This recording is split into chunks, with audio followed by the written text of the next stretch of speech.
Good afternoon, everybody, and welcome to this afternoon's IMI webinar aimed at the mentor and assessor roles within the Apprenticeship Standards eLogbook system. So introducing the team that's going to be facilitating today's webinar. I'm Chris Cotterill, and my role at the IMI is UK Business Development Manager. Supporting with some questions during the webinar and also at the end is Adrian Marshall, who's our External Quality Manager for the South. And doing a live demonstration of the system is Elizabeth Denton, who's one of our eLearning and virtual learning environment coordinators. So today's Assessor and Mentor webinar is a second in a series of webinars that we're releasing, which is focusing on each of the roles within the eLogbook system. So we've already delivered one a few weeks ago aimed at the centre coordinator. And when we send out the presentation and the video over the next few days, there will be a link to the previous webinar for you to view. It's important that that foundation is set right before you move on to this section. So today we're focusing on the assessor/coach and employer/mentor roles within Logbook. And then in the new year, we'll do two more, one aimed at the apprentice and one which focuses in on the data and reporting functionality that exists within the system. So a little bit of admin before we start. Please use the Q&A functionality that exists within the Zoom system to write your questions live as we're presenting. We'll answer as many of those as we're able to, but we might reserve a few for a Q&A section at the end. Any questions that we're unable to get to during today's event will be answered post the event. And as a reminder, the webinar is being recorded. And it will be made available to you so you can use it as reference material going forwards for you and your wider teams. So the agenda for today is really, I'd like to spend a bit of time before I hand over to Elizabeth, really underpinning the core differences between frameworks and standards with regard to making assessment decisions on an apprentice's work-based competence. And to do that, I'll focus on the roles and the responsibilities of their roles and the differences from the old world of frameworks and the world which now exists for apprenticeships in England, which is standards. And just to be doubly sure, this is aimed at centres, approved centres that operate in England delivering apprenticeship standards. If that's not you, then thank you for showing up, but this won't be of relevance to you. Then when I finish that section, I'm going to hand over to Elizabeth, and she will do a live demonstration of how an employer/mentor would grade an apprentice's work that they've uploaded into the system and understand how progress can be monitored within the system. And then within the assessor or coach view, understand how they can monitor progress so that they can work with their apprentice and the employer to make sure that progress is being made and maintained. And then we'll finish with the Q&A. Next slide, please. Thank you. So the roles and responsibilities then. So the image of the table that's on screen there is a screenshot that was taken from the light vehicle assessment plan for assessment plan 3, which is the latest one for light vehicle. So the examples that we're using today are all around the light vehicle system. Clearly we have other eLogbooks for other apprenticeships, but this is where the volume lies. So it made sense to focus in on this particular logbook. There is a link, so when you receive the presentation, that link will take you straight to the relevant page on the Institute for Apprenticeships website, where you'll find access to the assessment plan. So there are some significant differences between frameworks and standards on the roles and responsibilities. So for the apprentice, they are ultimately the ones that are responsible for completing the logbook. The employer has got way more responsibilities in apprenticeship standards than frameworks. It's their job, so the employer/mentor, to make a judgment on whether an apprentice has met all the requirements to be ready for EPA, and that evidence is in a format which can be presented to the endpoint assessment organisation. And also, they're signing off the fact that the apprentice is working consistently at or above the level set out within the standard. So all of the work that an assessor traditionally would have done in the workplace with the candidate to assess their workplace competence, those assessment decisions is being made by the mentor in the new world of standards. The training provider's responsibility is purely to deliver the on-program training. Now, during that training, you will be making formative assessment decisions which relate to the training that you're delivering, but none of those assessment decisions you're making contribute towards the endpoint assessment.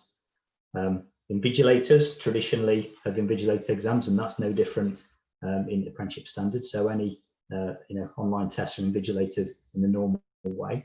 And the independent assessor, which is supplied by the endpoint assessment organisation, so in this instance the IMI, when they supply the independent assessors at the end, that assessor makes assessment decisions on the skills tests, so the practical tests at the end. They will also review the eLogbook, select some evidence from the eLogbook, and that evidence will form the basis of the professional discussion, which is one of the key parts of the EPA. And the independent assessor will make the final decision about whether the apprentice has failed, passed, or achieved with a distinction. Okay, so some key differences there. And to make sure that the apprentice has the best possible experience throughout their apprenticeship and is as best prepared as possible, success at the EPA really relies upon a great tripartite relationship between the apprentice, the employer, and the training provider, all working as one communicative unit from day one. I can't stress enough how important it is that effective employment engagement is there from day one. It really does underpin the quality of the apprenticeship and how prepared the apprentice is to face their endpoint assessment tests. So really, I'm reaching out to you to say, look, commit to effective employer engagement as soon as you can. Make sure that employers are aware fully of their responsibilities. Make sure that they have got all the tools they need at their disposal to make correct decisions within the eLogbook to sign off the apprentice's competence. Because the assessor, when you refer back to the previous session, the assessor cannot make those assessment decisions like they ordinarily would have done within the framework. So really that triangle of communication is key. Next slide, please, Georgia. So I'm going to hand over now to Elizabeth to do a live demonstration where she'll talk through the mechanics of a mentor grading some work and an assessment of the view of how that progress is being made. So Elizabeth, over to you. Thank you. Thanks, Chris. I'm going to start sharing my screen, so bear with me a couple of minutes. Okay, right. And a couple of points to note before I get started is that, as Chris has mentioned, in order for the eLogbook to work effectively, you will need to have logged in and had your roles set up properly and also the group set up properly. If that hasn't been done, there will be a link to the previous webinar that's coming out with the information with this one as well. So I would recommend having a little watch of that as well and making sure you can get your eLogbook set up correctly. Okay. What I'm going to demonstrate today is just how these progress bars work, how to grade some work, what the various colours mean, and also how to log in as an assessor and check what's going on. We also have a comments function, which is quite good for opening up dialogue between the apprentice, mentor, and the assessor as well. So I'll show that later on too. But for now, let's get started. So these progress bars on the left-hand side, highlight these, are the main functions of where the mentor needs to be. All of these blue boxes contain pieces of evidence that the apprentice needs to gather along the way, as well as things like certificates and documents and things like that. These three progress bars here, which say evidence collected for phase 1, 2, and 3, are also in this progress towards EPA eligibility progress bar section as well. You don't need to mark off work twice. Once you marked it off in one place, it will show up in the other place. So don't worry too much about whether you mark it from in the evidence collected for phase 1 section or in the progress towards EPA eligibility section. So let's go in and have a look and see what that looks like. And to do that, we're going to click this overview of students button. Okay. And that's taken us to a nice page here. So on this page will be listed all of the students that are assigned to you under your groupings. You can look at every single student and it will display in alphabetical order. However, if you do need to filter down to just specific groups, you can use this drop down menu here. So I've got 2 groups set up, group 1 and group 3, or as I said, you can leave it in the overview section, which will show all of your students. Okay. So as I've mentioned, these blue boxes contain the pieces of evidence that are required along the way. I've uploaded some work as a student and I've marked some off as complete, incomplete and not graded. And I will talk through that now. So a green tick means that a piece of work has been submitted and fully graded and passed, and you can move on from that. A yellow box means some work has been uploaded and not marked, and a red box means work has been uploaded and hasn't passed yet or needs more work doing. So if we're going to grade some work, you would need to click on the piece of evidence that you wish to grade. So let's do that now. And you will be taken to this page here. So this submission status means it's been submitted for grading. Grading status, not graded. It's got a due date on it. And this lets us know that the students can edit the submission as well. You can turn this off. I wouldn't recommend it because the students will need to make changes to submissions. And then we get to the crucial bit, which is the piece of evidence. Now, this particular piece of evidence is a Gateway 1 Achievement Certificate. This is quite a simple piece to grade. You would just need to download the file. So if we click on that, download the file, and as we can see, there is a certificate that's just been put in there. Now, to grade this certificate, and on most certificates, you'll just get a drop-down box which says competent or not yet competent. This one's fairly simple. It's a certificate. You can have a look. If it's passed and you're happy with it, you would select competent and scroll down. If you wish to add feedback, that's up to you. As I said, with a certificate, it's up to you. You probably wouldn't, but who knows? You never know. This notify student button, this will notify the student with the email address that we have registered whether or not they've got whether or not their work has been graded. So if you select yes, the email will automatically be sent to them. So we've selected yes, and now we're just going to click Save Changes. From here, we'll click Continue, and we'll get taken through to another page. Now, this page may look a little bit daunting and confusing. It's called our Gradebook page, and you can grade work from here as well. But to keep things as simple as possible, I would highly recommend going back to the main course area and using the Overview of Students button. So I'm going to demonstrate that now. You can always get back to the main course page by using this breadcrumb trail that I've highlighted up here. So if you click the one that would be next to My Courses, and this would be your personalised eLogbook, if you click that, we'll get back to the main course page. So try not to get too worried if you get taken through to a page that looks a little bit daunting or confusing. Just come back to the main course page and go back to Overview of Students. And as we can see now, this box was yellow previously. It's now turned green, which means it's been signed off and passed off, which is excellent. So let's move on and let's look at another way of grading. So we have 2 methods. We have the drop-down box of competent and not competent, and we have this other method, which I'll demonstrate now. So we'll click onto the 2-phase move and replace and scroll down. And in here, I've put some online text, which is just, here is my evidence submission. So we're going to download this evidence and have a look. As you can see, job card, some pictures in here of work that's been submitted and some referencing and some text up here. So this looks like a fairly comprehensive piece of evidence. So we close that down and we're going to give it a grade out of 100. Now, if you're not fully happy with the work that's been submitted, don't grade it 100 as that will automatically pass it. You can grade anything from 0 to 100, obviously. Now, this is the important bit. It is down to you as a mentor to judge this how you see fit.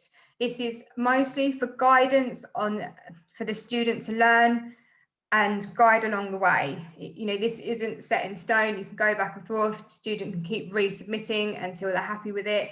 So just do your best with judging how they've done. So if we're going to give this piece 75%, I'm going to leave some feedback comments Please have more on point 2. Please add some captions to the images. And we're also going to notify the student. As I said, that's a great tool because it will send an email to the student and let them know, hey, your work's been graded, and that gives them a nudge to log in and have a look. I'm going to click Save Changes, continue again, back to this gradebook page. As I said, we'll go back to the main course area. So this is the simplest way to do it. And overview of students. And as you can see, this is now turned red. And this is turned red, obviously, because we've not marked it at 100%. So if we want to regrade some work and change it, we can go back in. For instance, if the students now made these changes, they've added their captions and elaborated on point 2 more, we'll change it to 100%. Well done, exclamation mark, notify student, and save changes, continue. Once again, back to the main course page, overview of students. And we've now got that lovely green tick, which is what we're looking for. So that's really how to grade work. And that's the most important function as a mentor. The next thing I would like to demonstrate is how to log on and check this as an assessor. So I'm just going to swap my page now. Okay, so I have myself set up as a demo assessor here. We're going to log in, and we're also going to use this overview of students button, which we're now all becoming very familiar with. And under here, the same with an assessor. If an assessor is set up in multiple groups, every single student for them under that group will display here. As you can see, we've got this extra student here because the assessor is part of a group of this student that my previous demo mentor wasn't. So that's why there's another student. And again, you can filter down between your groups here. So you'll see a very, very similar page to the mentor. The difference is we won't be grading any work from here, but what we will be doing is checking it and adding some comments. And to do that, what we can do is we can click on this piece of evidence we've previously graded as a mentor, and we click in, click View All Submissions, and we get taken to this gradebook page. As you can see, it says the student's name here, submitted for grading, 100%, and here is the evidence. So we can click the evidence. Give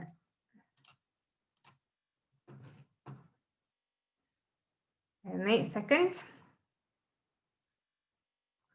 We can click the evidence as the assessor, scroll through, take a look, have a look at it, and we can add comments. Now we can't grade, but we can add comments, and we can do that by using this little comments here.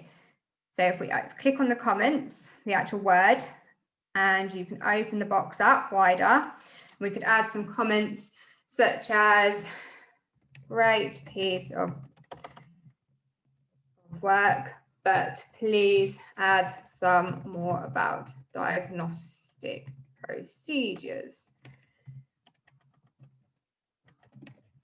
in there, and we'll click save comment, and as you can see, it's brought it up here. Now the student and the mentor will be able to see this comment and also add to these comments. So if we just quickly go back to my mentor view as a mentor, so changes, continue, and we'll come up to this gradebook page. And you see there's now one comment. See, I'm on my mentor view, and this is from the demo assessor, and there we go. And as a mentor, you can comment back. So this is a really nice way to open up dialogue between the mentor, assessor, and the student, is you can keep adding comments and really start talking to each other about the student's work. And this will really help the student to make sure that they're confident in the piece of evidence that they are submitting. Right, okay, that is the end of my live demonstration. So we are now going to go to some questions, and I'm going to stop sharing my screen, but thank you.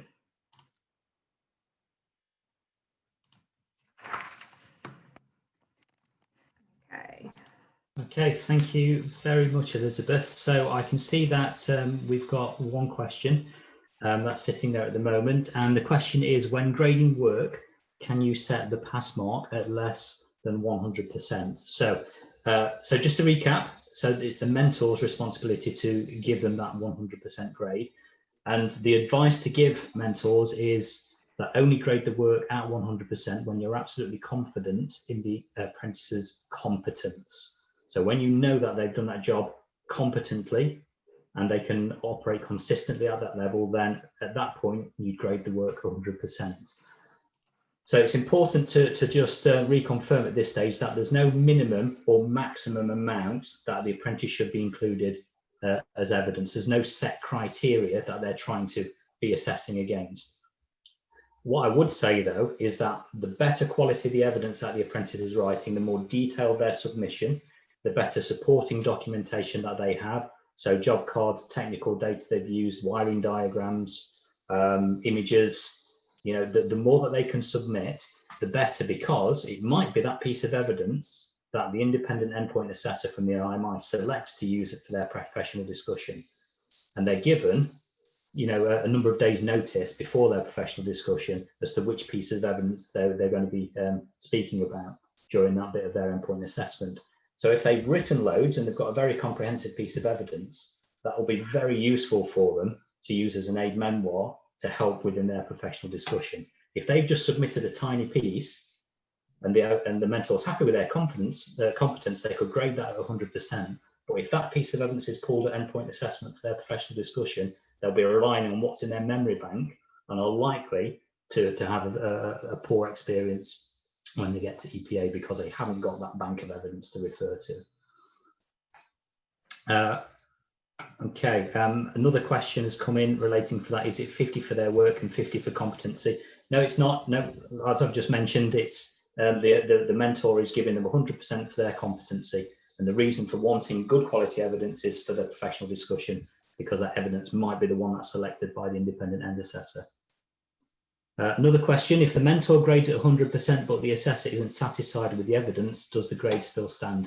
Yes, it does, because ultimately the employer is the one that's making a call on their competence from the workplace and their EPA readiness. The assessor, of course, can give a comment about, well, you might want to expand on your evidence for this reason, because, you know, if that's selected for your professional discussion, you know, your diagnostic procedure you've written down here is pretty weak. So, you know, for that reason, you might want to give some guidance, but it's the mentor and the employer's decision that stands. Regardless of how good quality the evidence is, it's their competence that they're signing off. Because don't forget that their true competence is tested in the independent endpoint assessment right at the end. Adrian, from a external quality manager's point of view, do you have anything to add for those three questions, or is that a fair summary? No, I think you've covered it all there, Chris. I think just like to add, obviously, there's lots of support on our website. I think and lots of FAQ information we can supply. So there's more webinars that are going to be conducted and supplied to you as well. So if you have questions, please ask. I think we're here to support. We want to. We've been involved in it for a number of months and years now. Really, we've got lots of experience with it, and we're here to help. That's the thing. Just to further that point, as well, from a technical side of things with regards to the eLogbook and the runnings and working of it, we're always happy to do, you know, one-on-one little demonstrations and training sessions as well. So, you know, if you are panicking about anything and you're not sure how it works, just get in contact with your BDM and ask for some one-to-one training, and that will come through to us and we can sort that out. Fabulous. Okay, thank you. Well, I think that's it for questions. But yeah, please get in touch afterwards if you have any more questions. Oh, one more actually. What kind of evidence is accepted? Okay, so yeah, just to clarify on that, the evidence is usually it's a write-up from the apprentice of you know, what they've done in the workplace, supported by things like images, technical data, wiring diagrams, things of that nature. Okay. I think that's everything for now. So yeah, if there are any other questions that come through once we've signed off, we will make sure that those are picked up and answered to the individuals that have asked them. So thanks so much for your time. Really appreciate it, and we'll see you in the new year for the third webinar. Many thanks. Thank you. Thank you.